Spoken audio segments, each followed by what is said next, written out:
बच्चों, आज इस वीडियो में हम कक्षा 10वीं गणित विषय के वार्षिक परीक्षा 2026 को दृष्टि में रखते हुए अध्याय 12 पृष्ठीय क्षेत्रफल एवं आयतन का अध्ययन कर रहे हैं।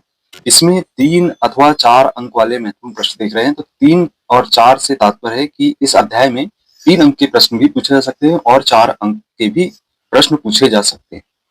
तो सबसे पहला प्रश्न, जैसा कि आप देख रहे हैं, दवा का एक कैप्सूल एक बेलन के आकार का है जिसके दोनों सिरों पर एक एक अर्धगोला लगा हुआ है और पूरे कैप्सूल की लंबाई 14 मिलीमीटर है और उसका व्यास 5 मिलीमीटर है। इसका पृष्ठीय क्षेत्रफल ज्ञात करना है। बच्चों, यहाँ पे हमें ध्यान देना होगा कि सबसे पहले तो इसमें कह रहा है कि दोनों सिरों पर अर्धगोले लगे हुए हैं। तो आप यहाँ से देख रहे हैं कि ये अर्धगोले लगे हैं, ये आपके अर्धगोले दिखाई देने लगे और बेलनाकार भाग लगा हुआ है। बेलन के आकार का कैप्सूल है। तो ये जो बेलन के आकार का कैप्सूल है, इसमें ये भी कह रहा है कि जो अर्धगोले हैं उनका जो व्यास है, आप ध्यान से देखें तो व्यास की बात हो रही है, 5 मिलीमीटर के बराबर है और पूरे कैप्सूल की लंबाई 14 मिलीमीटर है। सबसे पहले तो आप यहाँ पे बेलन की लंबाई ज्ञात करेंगे। तो बेलन की लंबाई हम इस प्रकार से ज्ञात कर सकते हैं। इसे लिखते हैं कि बेलन की जो त्रिज्या है वह 8 मिलीमीटर है। अब चूंकि बेलन की त्रिज्या की बात हो रही है और इसका हमें व्यास ज्ञात है, बेलन का जो व्यास है वो 5 मिलीमीटर के बराबर है। तो हमको पता है कि व्यास जो होता है वो त्रिज्या का दुगना होता है। तो हमें जो ज्ञात है उसके आधार पे हम 2r का जो मान है वो 5 के बराबर रखेंगे। अथवा यहाँ से यदि हम देखें तो r का जो मान है वो 5/2 के बराबर होगा। तो बच्चों, यहाँ पे जो त्रिज्या थी वह हमें प्राप्त हो गई, r बराबर 5/2 mm। अब देखिए, ध्यान देना है इस प्रश्न में कि जो बेलन की कुल लंबाई है, बेलन की लंबाई की बात हो रही है 14 मिलीमीटर के बराबर, पूरे कैप्सूल की लंबाई आप ध्यान देंगे तो पूरे कैप्सूल की जो लंबाई है 14 मिलीमीटर के बराबर है। आपको इस बेलन की लंबाई ज्ञात करना है। अभी आपने त्रिज्या निकाल ली। त्रिज्या क्या निकाले आपने? 5/2। तो 5/2 से तात्पर्य यहाँ पे 2.5 mm से है और 2.5 ये जो है यहाँ से यहाँ तक की लंबाई होगी और यहाँ से यहाँ तक की लंबाई। तो 2.5 और 2.5 होता है 5 mm के बराबर। यदि हम इस कैप्सूल की लंबाई में, तो बेलन की जो लंबाई हम इसे लिख सकते हैं 14 ऋण 2.5 ऋण 2.5। यदि हम बच्चों इसको सरल करेंगे तो 14 में से हमें घटाना होगा 5 को और ये जो प्राप्त हो रहा है वो हमें प्राप्त हो गया 9 मिलीमीटर के बराबर। तो आपकी बेलन की लंबाई या ऊंचाई, जैसा भी आप समझे, बेलन का पृष्ठीय क्षेत्रफल है और दो अर्धगोले के पृष्ठीय क्षेत्रफल से मिलकर ही कैप्सूल तैयार हुआ है। हम जानते हैं कि 2πr/h के बराबर होता है और यहाँ पे जो अर्धगोले का पृष्ठीय क्षेत्रफल है वो 2πr² के बराबर होता है। तो हमने यहाँ पे 2πr को उभयनिष्ठ ले लिया और यहाँ कोष्टक में बचा h और यहाँ से आप देख रहे हैं कि एक 2 बचेगा और साथ में यहाँ पे एक r बचेगा। इस तरीके से जो कैप्सूल का पृष्ठीय क्षेत्रफल है उसका मान हम यहाँ पे जितना प्राप्त हो रहा है उसमें रख देते हैं। तो सबसे पहले तो आप मान रख दीजिए। किसका मान रखेंगे आप? यहाँ पे 2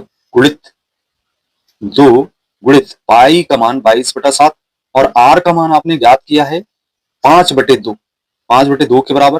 पुस्तक में हम लिखेंगे h का मान आपने 9 ज्ञात किया है और 2 गुणित r का मान पुनः 5/2 ज्ञात किया है। अब बच्चों, इससे हम थोड़ा सा सरल कर लें।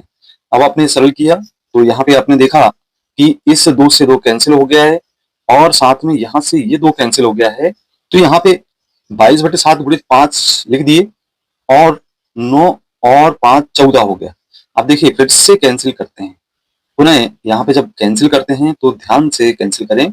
ये जो 7 है उससे 2 बार कैंसिल हो गया और गुणा करने पर हमें 22 गुणित 5 गुणित 2 अर्थात 22 पंचे 110 और 110 में 2 का गुणा हुआ तो 220 वर्ग मिलीमीटर इस जो कैप्सूल है उसका क्षेत्रफल प्राप्त हो जाएगा। तो बच्चों, इस तरीके से आपको कैप्सूल का क्षेत्रफल ज्ञात करना था। तो यहाँ पे दूसरा प्रश्न देखने को मिल रहा है और इस प्रश्न में कथन कह रहा है कि मयंक ने अपने बगीचे के लिए एक पक्षी स्नानागार बर्ड बाथ बनाया जिसका आकार एक खोखले बेलन जैसा है, जिसके एक सिरे पर अर्धगोलाकार बर्तन बना हुआ है और यहाँ पे बेलन की जो ऊंचाई है वो हम देख रहे हैं 1.45 मीटर के बराबर है और उसकी जो त्रिज्या है वो 30 सेंटीमीटर। आपको स्नानागार का संपूर्ण पृष्ठीय क्षेत्रफल में ज्ञात करना है। ये आपको पक्षी स्नानागार दिख रहा है इसके सिरे पर आप अर्धगोलाकार बर्तन देख रहे हैं, ये लगा हुआ है।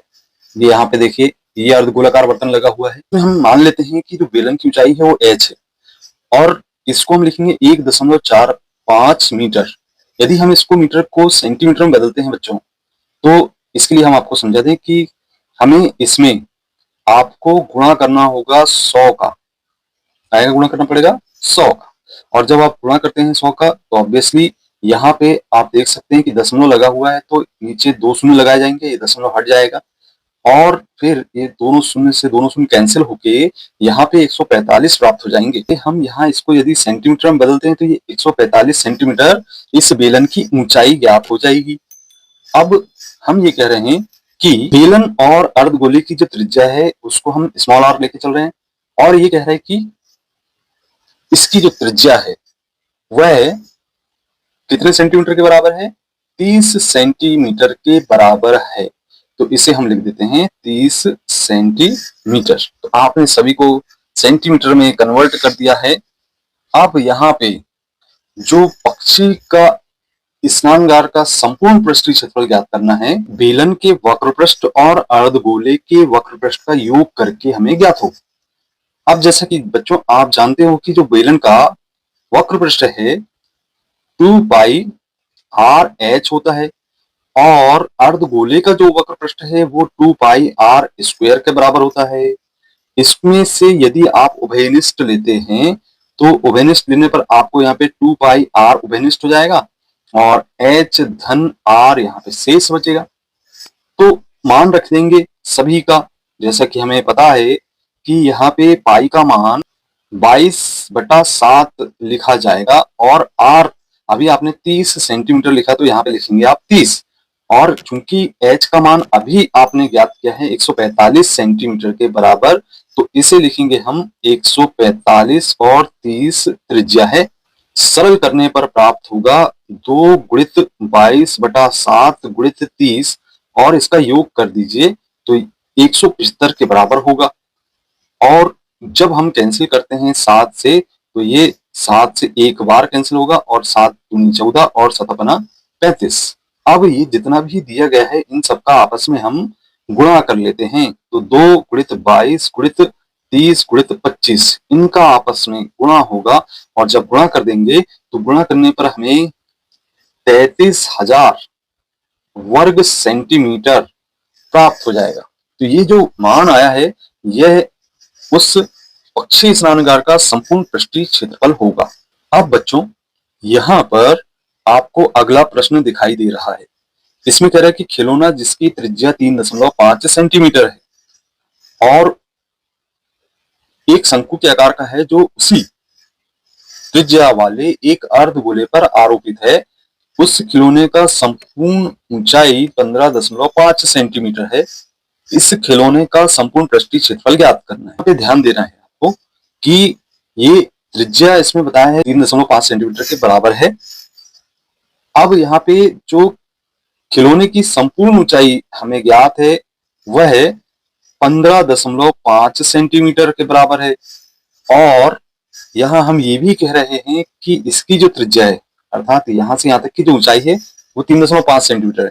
तो 3.5 इसमें से माइनस कर देंगे तो कुल शंकु की जो ऊंचाई है वो हमें ज्ञात हो जाएगी और 15.5 में से हम 3.5 को माइनस करें, 15.5 ऋण 3.5, 5 में से 5 गए शून्य, 5 में से 3 गए, आपके यहाँ पे शेष बचेंगे 2 और 1 यानी 12.0। इसको हम लिख सकते हैं 12 सेंटीमीटर शंकु है उसकी कुल ऊंचाई मिल गई। तो बच्चों में ऐसा कहेंगे कि शंकु के जो आधार की जो त्रिज्या है वो r बराबर 3.5 सेंटीमीटर है। अतः जो अर्धगोले की त्रिज्या है वह भी 3.5 सेंटीमीटर होगी। जैसा कि ज्ञात है खिलौने की कुल ऊंचाई 15.5 सेंटीमीटर है। हम इसलिए लिख सकते हैं कि शंकु की जो ऊंचाई है उसको हम h मान ले तो 15.5 में से 3.5 को माइनस करेंगे, 3.5 को माइनस करेंगे तो यहाँ पे बचेगा 12 सेंटीमीटर के बराबर। जानते हैं कि जो शंकु का पृष्ठीय क्षेत्रफल होता है वह पाई आर एल के बराबर होता है। तो यहाँ पे हमें एल के मान की यानी त्रिज्या ऊंचाई की आवश्यकता पड़ेगी। शंकु की तिर्यक ऊंचाई है एल का मान करनी आर स्क्वायर धन एच स्क्वायर के बराबर होता है। यदि हम इसमें मान रख देते हैं बच्चों तो यहाँ पे हो जाएगा करनी आर, आर का मान आप जैसे कि जानते हैं 3.5 इसका वर्ग धन इसके बाद आप यहाँ पे एच का मान रख देंगे तो 12 का वर्ग के बराबर हो जाएगा। इसे अब सरल कर दें बच्चों, यहाँ पे सरल करने पर हमें प्राप्त होगा करनी 3.5 का वर्ग अर्थात 12.25 आता है और 12 का वर्ग 144 के बराबर आता है। इनका योग कर दें, इनका योग करने पर 156.25 आता है, 156.25 आता है। और यदि इसे सरल कर दें तो हमें यहाँ पे इसका वर्गमूल जो निकल के आएगा वह होगा 12.5 सेंटीमीटर के बराबर। तो ये जो ज्ञात हुआ है वह हमारी तिर्यक ऊंचाई है। आपकी ऊंचाई ज्ञात हो गई, आपकी त्रिज्या ज्ञात हो गई। अब आप यहाँ पे जो संपूर्ण पृष्ठीय क्षेत्रफल की बात कर रहा है उसको ज्ञात कर सकते हैं। कह सकते हैं कि जो खिलौने का संपूर्ण पृष्ठीय क्षेत्रफल है अर्धगोले के पृष्ठीय क्षेत्रफल और शंकु के पृष्ठीय क्षेत्रफल के योग के बराबर होगा। इसका हम सूत्र लिख लें पहले। आप जैसा कि जानते हैं कि अर्धगोले का जो पृष्ठीय क्षेत्रफल है वो 2 पाई आर स्क्वायर के बराबर होता है और शंकु का पृष्ठीय क्षेत्रफल पाई आर एल के बराबर होता है। इन सभी के मान रख दें तो 2 गुणित पाई गुणित आर अर्थात 3.5 की घात 2 लिखा जाएगा और पाई आर एल, आर का मान 3.5 है और यहाँ पे एल का मान अभी ज्ञात किए 12.5 के बराबर। इसको हम सरल कर देते हैं बच्चों। इसको सरल करने पर हम पाते हैं कि इसका जो मान है वो 24.5 पाई हो जाएगा और इसको हल करेंगे 12.5 में 3.5 का गुणा करने पर 43.75 पाई आ जाएगा। यदि हमने योग कर दिए तो योग करने पर ये हमें मिल जाएगा 68.25 पाई के बराबर। और इसको थोड़ा सा और सरल कर दें तो यहाँ पे 68.25 गुणित 22/7 इसको हल कर दें और हल करने पर हम पाते हैं कि ये 214.5 वर्ग सेंटीमीटर के प्राप्त हो जाता है इस खिलौने का संपूर्ण पृष्ठीय क्षेत्रफल। बच्चों अब हम यहाँ पे चौथे नंबर का प्रश्न देख रहे हैं जिसमें लिखा हुआ है कि भुजा 7 सेंटीमीटर वाले एक घनाकार ब्लॉक के ऊपर एक अर्धगोला रखा हुआ है। अर्धगोले का अधिकतम व्यास क्या हो सकता है? इस प्रकार बने ठोस का पृष्ठीय क्षेत्रफल ज्ञात कीजिए। तो जैसा कि आप चित्र में देख रहे हैं कि यहाँ पे एक घनाकार आकृति है, ब्लॉक है, उसके ऊपर एक अर्धगोला रखा हुआ है और 7 सेंटीमीटर भुजा इसकी लंबाई है। तो 7 सेंटीमीटर यहाँ पे एक भुजा की लंबाई है तो ऑब्वियसली इसका जो व्यास है वो भी 7 सेंटीमीटर के ही बराबर होगा और जब व्यास 7 सेंटीमीटर के बराबर है तो अर्धगोले का व्यास तो त्रिज्या ज्ञात की जा सकती है। अर्धगोले का जो व्यास है वो 7 सेंटीमीटर है, इसलिए त्रिज्या बराबर यहाँ पे 7 में आप 2 का भाग दे देंगे तो इतना सेंटीमीटर इस गोले की जो त्रिज्या है अर्धगोले की आर का मान प्राप्त हो जाएगा। अब यहाँ पे आपको ये भी कह रहा है कि अर्धगोले का अधिकतम व्यास क्या हो सकता है, इस प्रकार बने ठोस का पृष्ठीय क्षेत्रफल ज्ञात कीजिए। तो व्यास तो आपको 7 सेंटीमीटर ज्ञात हो गया और पृष्ठीय क्षेत्रफल निकालने के लिए हमें इस प्रकार से लिखना होगा कि जो ठोस है उसका पृष्ठीय क्षेत्रफल बराबर घनाकार ब्लॉक का बाह्य पृष्ठीय क्षेत्रफल और अर्धगोले का पृष्ठीय क्षेत्रफल के बराबर होगा। तो यहाँ पे हमें सूत्र लिखकर मान रखना होगा जो ठोस पृष्ठीय क्षेत्रफल वो 6a स्क्वायर अर्थात जो घन है उसका पृष्ठ का क्षेत्रफल और उसमें से हम ये जो इसमें से इतना क्षेत्रफल हम माइनस कर देंगे और यहाँ से इसमें अर्धगोले का पृष्ठीय क्षेत्रफल जुड़ जाएगा। तो इस तरीके से लिखा जाएगा और इसको सरल कर लें तो ये 6a square minus pi R square, तो पाई आर स्क्वायर लिखेंगे और प्लस 2 पाई आर स्क्वायर के बराबर। इसे सरल कर दीजिए तो सरल करने पर हम पाते हैं कि 6a स्क्वायर हो गया माइनस की जगह यहाँ प्लस हो जाएगा क्योंकि 2 पाई में से 1 पाई आर स्क्वायर घट रहा है तो पाई आर स्क्वायर शेष बचेगा।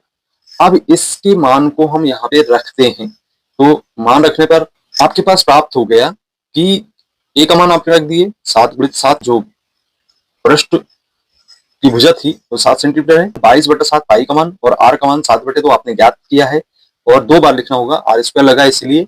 अब इसको आप सरल कर दें बच्चों, इसका आपस में गुणा करते हैं तो 294 प्राप्त हो जाएगा और यहाँ पे एक साथ कैंसिल कर दीजिए, 2 से 11 बार कैंसिल कर दीजिए तो यहाँ पे आ जाएगा 77 और बटे में 2। इसको पुनः सरल करें बच्चों, यहाँ पे एलसीएम निकाल के हमें सरल करना होगा तो एलसीएम 2 प्राप्त हो गया और यहाँ पे 2 का गुणा होगा, 2 चौक 8, 2 9 18, हासिल का 1 और 2 दूनी 4 और 1 5। तो इस तरीके से 588 और यहाँ पे आ जाएगा 77। योग कर दीजिए तो ये हो गया आपका, योग करने पर 8 7 15 और 1 16, हासिल का 1 और यहाँ पे हो गया 665/2। जैसे ही हम भाग देते हैं तो यहाँ पे हमें 332.5 वर्ग सेंटीमीटर इसका जो पृष्ठीय क्षेत्रफल है वो ज्ञात हो जाता है। जो हम देख रहे हैं प्रश्न क्रमांक 5, ये भी बहुत ज्यादा महत्वपूर्ण है, इसको भी आपको सरल कर लेना है, इस वर्ष से जरूर पूछा जाएगा। तो इसमें एक ठोस है, अर्धगोले पर खड़े शंकु के आकार का है, इनकी त्रिज्याएं क्रम से 1 सेंटीमीटर है, शंकु की ऊंचाई और उसकी त्रिज्या के बराबर हैं आपस में, और इस ठोस का आयतन के पदों में ज्ञात करना है। बहुत सिंपल क्वेश्चन है और परीक्षा में पूछा जाता है। इसके लिए आप एक चित्र बना लें। आपने यहाँ अर्धगोला बना लिए और इस अर्धगोले में आप ध्यान दें तो इस पर एक शंकु की आकृति खड़ी हुई है और इसकी जो त्रिज्या है वो 1 सेंटीमीटर के बराबर कह रहा है। तो 1 सेंटीमीटर ये इसकी त्रिज्या हो गई, यहाँ से भी ये वाली त्रिज्या यहाँ से भी 1 सेंटीमीटर कहलाएगी और इसके वाली त्रिज्या भी 1 सेंटीमीटर के बराबर कहलाएगी। अब आपको यहाँ पे जो शंकु की हाइट है वो h के बराबर लेना है और ये जो हाइट है वो त्रिज्या के बराबर कह रहा है, अर्थात h का मान r के बराबर है और r का मान आप जैसा कि जानते हैं कि 1 सेंटीमीटर कह रहा है, अभी आपस में बराबर होंगे। तो ये 1 सेंटीमीटर ले ली हमने। अब यहाँ पे चलिए इसे हल करते हैं कि इस ठोस का आयतन आपको ज्ञात करना है। जो शंकु की ऊंचाई है वह h सेंटीमीटर है तथा त्रिज्या r सेंटीमीटर है और अर्धगोले की जो त्रिज्या है वो कैपिटल R सेंटीमीटर लेके चलते हैं। अब यहाँ पे शंकु की त्रिज्या और जो अर्धगोला है उसकी त्रिज्या आपस में बराबर है, मतलब स्मॉल r बराबर कैपिटल R है और हमको ज्ञात है कि ये जो मान है वो 1 सेंटीमीटर के बराबर है। और यहाँ पे ऊंचाई भी आप देख रहे हैं कि ये भी जब r और h बराबर हैं, r और h बराबर हैं, त्रिज्या और ऊंचाई बराबर, तो ये भी 1 सेंटीमीटर के ही बराबर होगी। अब चलिए इसको सरल करें हम। तो चूंकि ठोस का आयतन ज्ञात करना है तो इस ठोस के आयतन को लिखा जा सकता है शंकु का आयतन धन अर्धगोले का आयतन। मान रख दीजिए बच्चों यहाँ पे, जैसा कि आप जानते हैं शंकु का आयतन 1/3 पाई r स्क्वायर h के बराबर होता है और अर्धगोले का जो आयतन है वो 2/3 पाई r की घात 3 कैपिटल R लिखेंगे इस तरीके से, और इन सभी के हम मान रख देते हैं जैसा कि हमें मान दिखाई दे रहे हैं। सबके मान रखने पर यहाँ पे हम मान रख दें 1/3, यहाँ लिखेंगे हम पाई, क्योंकि पाई के पदों में ज्ञात करना है तो इसको हम r का मान रखेंगे 1 की घात 2 और इंटू h का मान 1, और इसी तरीके से 2/3 और पाई लिखेंगे और r का मान 1 इसकी घात 3 लिखेंगे। सरल कर दें बच्चों, इसको सरल करने पर हम देखते हैं कि ये हो गया 1/3 पाई और ये हो गया 2/3 पाई। एलसीएम निकालना है इसका, एलसीएम निकाल के इसको सरल कर दें तो यहाँ पे आपका एलसीएम निकल गया 3 और यहाँ बचेगा पाई धन 2 पाई, दोनों को योग कर दीजिए तो 3 पाई हो गया, 3 पाई/3 और इसे सरल कर दें तो ये कैंसिल हो जाएंगे 3 से 3। तो यहाँ पे जो प्राप्त होगा वह केवल पाई निकाल रहे हैं तो हम यहाँ लिखेंगे पाई घन सेंटीमीटर के बराबर। तो बच्चों इस प्रकार से हमने इस ठोस का आयतन पाई घन सेंटीमीटर ज्ञात कर लिया। अब अगला प्रश्न देखते हैं जिसमें आपको यहाँ पे एक जूस बेचने वाले अपने ग्राहकों को आकृति में दिखाए अनुसार गिलास में जूस देता था। बेलनाकार गिलास का आंतरिक व्यास 5 सेंटीमीटर था, परंतु गिलास के निचले आधार पर एक उभरा हुआ अर्धगोला है। अर्धगोला यहाँ पे दिखाई दे रहा है चित्र में, और निचले आधार गिलास की धारिता कम हो जाती है यदि एक गिलास की ऊंचाई 10 सेंटीमीटर है। गिलास की ऊंचाई आपको 10 सेंटीमीटर बता रहा है तो गिलास का आभासी धारिता और उसकी वास्तविक धारिता ज्ञात करना है, जबकि पाई का मान आपको 3.14 ज्ञात है। गिलास का आंतरिक व्यास 5 सेंटीमीटर के बराबर है और ऊंचाई इस गिलास की उसको हम h मान लेते हैं वो 10 सेंटीमीटर के बराबर है। और यहाँ पे त्रिज्या आपको निकालना होगा। तो चूंकि जैसे कि आप बोल रहे हैं कि व्यास ज्ञात है तो उसमें 2 का भाग देने पर त्रिज्या ज्ञात हो जाएगी, 5/2 सेंटीमीटर त्रिज्या ज्ञात हो जाएगी। चलिए गिलास की आभासी धारिता की बात करते हैं कि जो गिलास की आभासी धारिता है वह बेलन के आयतन के बराबर है। अब चूंकि जो बेलन का आयतन का सूत्र है वह है पाई r स्क्वायर h के बराबर। मान रख दे बच्चों यहाँ पे तो 3.14 पाई का मान और गुणित r का मान 5/2, आपको 2 बार लिखना होगा, घात 2 लिखा हुआ है और गुणित आप लिखेंगे यहाँ पे 10, क्योंकि बेलन की जो ऊंचाई है वो 10 सेंटीमीटर है। इसको सरल कर देते हैं। जैसे कि सरल करने पर हमें यहाँ पे 196.25 घन सेंटीमीटर ज्ञात हो जाएगा। इसकी आभासी धारिता अर्थात इसका आयतन। वास्तविक धारिता में जो कमी आएगी वह अर्धगोले के आयतन के बराबर होगी, और चूंकि जैसे कि आप जानते हैं कि अर्धगोले का जो आयतन होता है वह 2/3 पाई r की घात 3 होता है। मान रखेंगे बच्चों 2/3 पाई का मान आप 3.14 लेकर चल रहे हैं, और r की घात 3 यानी 5/2 की घात 3 लिखेंगे। इसको सरल कर लें तो सरल करने पर हम पाते हैं कि यहाँ पे आप 2/3 लिखेंगे और 3.14, फिर उसके बाद 5/2 का 3 बार आपस में यहाँ पे गुणा होगा।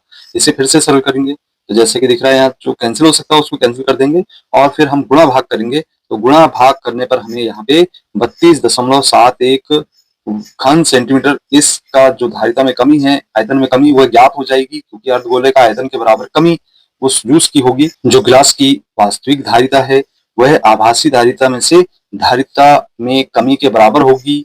अब इसका मान रख देते हैं, दोनों का मान हमने ज्ञात कर लिए हैं बच्चों। तो यहाँ हमें सबसे पहले जो आभासी धारिता है उसका मान रखेंगे, हमने निकाला है 196.25, और वास्तविक धारिता में कमी जो आई है वो 32.71 के बराबर है। और यदि हम इसको सरल कर देते हैं तो हमें सरल करने पर मान प्राप्त होता है 163.54 घन सेंटीमीटर के बराबर। तो ये जो मान प्राप्त हुआ है 163.54, यह ग्लास की वास्तविक धारिता होगी। बच्चों यहाँ पे आप देख रहे हैं, आप एक 7वें नंबर का प्रश्न जो कि बहुत ज्यादा महत्वपूर्ण है इस वर्ष के लिए आ सकता है। एक कलमदान ग्राफ के आकार की लकड़ी से बना है, जिसमें कलम रखने के 4 शंक्वाकार गड्ढे बने हुए हैं। ग्राफ की जो विमाएं हैं क्रम 10 सेंटीमीटर, 15 सेंटीमीटर और 3.5 सेंटीमीटर। तो ये विमाएं हैं घनाभ की। घनाभ जैसे कि आप जानते हैं कि इस आकृति का होता है, आपको हम आकृति बना के बता देते हैं। इस तरीके से यदि आप देखें तो एक घनाभ के आकार की आकृति होती है। लंबाई है ये आपकी 15 सेंटीमीटर ज्ञात है, और इसकी जो चौड़ाई है वह आप देख सकते हैं कि ये 10 सेंटीमीटर के बराबर ज्ञात है, और जो ऊंचाई है वो 3.5 सेंटीमीटर ज्ञात है। तो बच्चों इस तरीके से इसको याद ध्यान में रखना है आपको कि घनाभ की आकृति ऐसी होती है। एक गड्ढे बने हुए हैं इसमें, यहाँ पे देखेंगे आप, ये घनाभ के आकार का है, और ये जो घनाभ का आकार का दिख रहा है आपको, यहाँ पे गड्ढे बने हुए दिख रहे हैं, और ये अर्ध गोलाकार हैं, और साथ में आपको इसकी जो त्रिज्या है वो 0.5 सेंटीमीटर ज्ञात है, और ये जो गड्ढे हैं उनकी गहराई 1.4 सेंटीमीटर। पूरे कलमदान में लकड़ी का आयतन ज्ञात करना है, तो वो उसके गड्ढे का आयतन को हम माइनस कर लेंगे, और इससे लकड़ी का जो आयतन है वह ज्ञात हो जाएगा। जो घनाभ की लंबाई है वो 15 सेंटीमीटर, चौड़ाई b 10 सेंटीमीटर, ऊंचाई h 3.5 सेंटीमीटर है। तो इस घनाभ का आयतन L into B into H के बराबर होगा। यदि हम मान रख देते हैं तो 15 गुणित 10 गुणित 3.5 लेना होगा। दशमलव हटाएंगे, दशमलव हटाने पर हम देखते हैं कि यहाँ से दशमलव हटाने पर बटे 10 हो जाता है, और यहाँ इस 10 से इस 10 को कैंसिल कर दीजिए, और यहाँ पे 35 में 15 का गुणा कर दीजिए, तो हमें घनाभ का आयतन ज्ञात हो जाएगा। और घनाभ का जो आयतन है उसमें से हमको जो शंक्वाकार गड्ढे हैं उनका आयतन माइनस करेंगे तो लकड़ी का आयतन ज्ञात हो जाएगा। एक शंकु के आयतन के बराबर हम निकाल लें पहले तो, जो कि 1/3 पाई आर स्क्वायर एच के बराबर होता है। ये मान हमें ज्ञात है कि यहाँ जो त्रिज्या है वो 0.5 आपको ऊपर दिखाई दे रही है प्रश्न में, इसको हम त्रिज्या लेंगे, और जो गहराई है वो हाइट के बराबर है। इसका मान यहाँ पे रख दें बच्चों इस तरीके से। तो सबसे पहले हम लिखेंगे 1/3, पाई का मान आप लिखेंगे 22/7 के बराबर, और आर का मान 0.5, तो ये आपको 2 बार लिखना होगा, और एच का मान जैसा कि 1.4 ज्ञात है। इस तरीके से इसको अब सरल कर लें, तो सरल करने पर हम पाते हैं कि यहाँ पे जो 7 है इससे ये 0.2 बार भाग चला जाएगा, और यहाँ पे फिर इसको पूरे को सरल करेंगे और हल कर देंगे, तो जो हल है वह निकल कर आएगा यहाँ पे 11 घन सेंटीमीटर के बराबर। अब ये तो हो गया आपका एक शंकु का आयतन। तो ऐसे आपके 4 गड्ढे हैं, तो 4 का आपको इसमें गुणा करना पड़ेगा। हम लिखेंगे 4 शंक्वाकार गड्ढे का आयतन। तो यहाँ पे 4 का गुणा करेंगे आप 11/30 में, और जो कि प्राप्त होगा 1.47 घन सेंटीमीटर के बराबर। ये आपके 4 शंक्वाकार गड्ढे का आयतन हो गया। अब चूंकि आपको जो गड्ढे हैं उसको घनाभ के आयतन में से माइनस करना होगा, तो पूरे कलमदान में लकड़ी का आयतन ज्ञात हो जाएगा। पूरे कलमदान में लकड़ी का जो आयतन है, आप ध्यान दें तो जो हमारा घराव का आयतन 525 प्राप्त हुआ था, उसमें से हम जो 4 शंक्वाकार गड्ढे हैं उनका आयतन 1.47 को कम कर देंगे, घटा देंगे। घटाने पर हमें यहाँ पे 523.53 घन सेंटीमीटर पूरे कलमदान में लकड़ी का आयतन प्राप्त हो जाएगा। यहाँ पे देख रहे हैं, जिसमें आपको एक लकड़ी के ठोस बेलन की बात हो रही है। प्रत्येक सिरे पर एक अर्धगोला खोदा गया है और वस्तु बनाई गई है, जैसा कि आकृति में यहाँ पे दिख रहा है। और यदि बेलन की जो ऊंचाई है वह 10 सेंटीमीटर के बराबर है और इसकी जो त्रिज्या है अर्थात यहाँ से यहाँ तक की जो दूरी है 3.5 सेंटीमीटर के बराबर है। इस वस्तु का संपूर्ण पृष्ठीय क्षेत्रफल हमें ज्ञात करना है। तो आप देख रहे हैं कि एक बेलन का संपूर्ण पृष्ठ क्षेत्रफल पहले ज्ञात करेंगे और फिर उसमें से 2 अर्धगोले हैं उनको योग कर देंगे, तो इस आकृति का संपूर्ण पृष्ठीय क्षेत्रफल ज्ञात हो जाएगा। हम कह सकते हैं कि वस्तु का जो संपूर्ण पृष्ठीय क्षेत्रफल है वह बेलन के वक्रपृष्ठ क्षेत्रफल और 2 गुणित 2 अर्धगोले के वक्रपृष्ठीय क्षेत्रफल के योग के बराबर होगा। यदि हम इसके सूत्र रखते हैं तो देखते हैं हम, सबसे पहले बेलन का वक्रपृष्ठ का क्षेत्रफल है 2 पाई आर एच के बराबर है और इसमें हमने 2 अर्धगोले लिए हैं और उनका जो वक्रपृष्ठीय क्षेत्रफल है वो 2 पाई आर स्क्वायर के बराबर होता है। इसमें यदि हम मान रख देते हैं बच्चों यहाँ पे, जैसा कि मान हमें ज्ञात हैं, तो इस मान को हम यहाँ पे रख देते हैं, तो मान रखने पर हम पाते हैं कि 2 गुणित यहाँ पे पाई का मान 22/7 है और जो आर है त्रिज्या 3.5 के बराबर हमें ज्ञात है और ऊंचाई आपकी 10 सेंटीमीटर के बराबर ज्ञात है। इसी तरीके से 2 गुणित 2 पाई आर, तो पाई का मान 22/7 और आर का मान 3.5, 2 बार लिखेंगे 3.5, दशमलव हटाएंगे तो बटा 10 हो जाएगा यहाँ से दशमलव हटाने पर। ठीक, अब इसे हम सरल कर लेते हैं बच्चों। यहाँ पे आप देख रहे हैं कि कुछ कैंसिल होता है तो कैंसिल कर दीजिए, 5 बार कैंसिल हो जाएगा, 3.5 दशमलव 5 बार कैंसिल होगा और ये 7 से ये 5 बार कैंसिल हो गया और 2 से ये 5 बार कैंसिल, 5 से 5 कैंसिल और इसी तरीके से यहाँ पे 2 से 5 बार कैंसिल हो जाएगा, 5 से 7 बार कैंसिल हो जाएगा।